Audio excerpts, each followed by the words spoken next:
Binisita ni Defense Secretary Gilberto Teodoro Jr. ang Negros Occidental para pasalamatan ang mga sundalong sumagupa sa mga armadong grupo sa bayan ng Toboso. Yan ang sentro ng balita ni Elijah Canlas.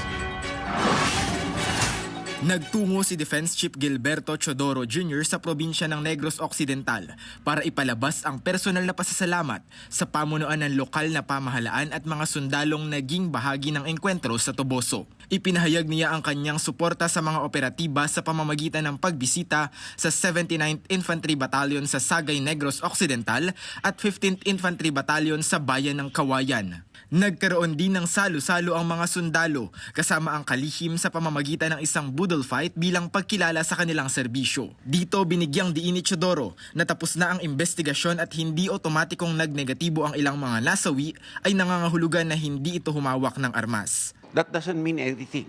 What if they have gloves?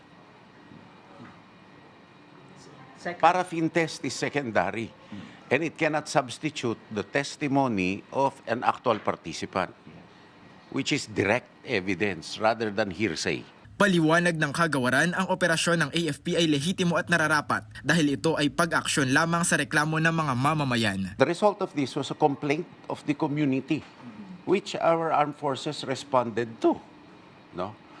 Coupled with the fact that Negros now is in a period of rehabilitation. Samantala, pinanindigan ni Secretary Teodoro na walang magaganap na peace talks sa pagitan ng gobyerno at ng Communist Party of the Philippines, New People's Army, National Democratic Front o CPP-NPA-NDF sa national level. Giit niya may mga localized peace mechanisms na ang pamahalaan kaya hindi na kailangan ang malawakang negosasyon. Precisely, there are localized peace mechanisms already. So why do you have peace talks on a national level? Secondly, the government is open to returning rebels who we take care of. Returning, actually, I don't know the classification.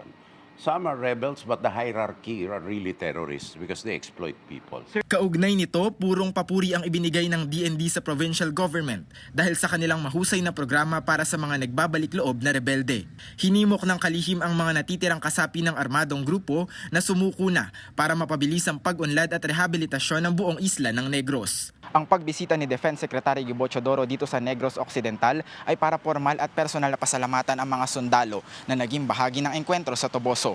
Para naman sa mga armadong grupo, binili na niya na bukas ang pamahalaan sa iba't ibang mga programa kung sakaling tatalikuran nila ito.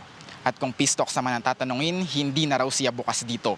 Mula sa Negros Occidental, Elijah Canlas para sa Pambansang TV sa Bagong Pilipinas.